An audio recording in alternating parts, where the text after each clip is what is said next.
media reports today morning saying that center has rejected, but it's media reports. See, we have not yet, no one has communicated to us officially or to our president. It's just media reports. So let us not comment on it. No, because why I'm saying is time and again the president See, our this ordinance issue. See, our president has that ordinance is the only solution. yes. See, our president has made it very clear on the mining issue. He had gone personally to Delhi to meet Suresh Prabhu.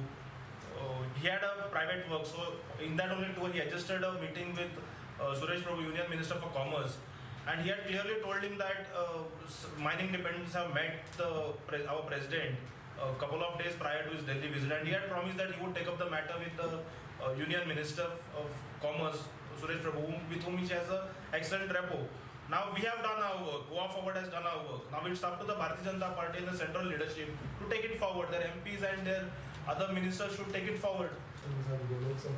Let the elections be declared. Now then party will take a stand. Our president will take a stand. Let's cross the bridge when it comes. Shiroda is concerned and all. Yes, Shiroda we do have a presence. Party do has a good presence. We won Panchavadi Panchayat by putting the candidate there, and it's a Goa Forward Panchayat. So let the elections be declared. Our party president will take a call on it. But your intentions are there.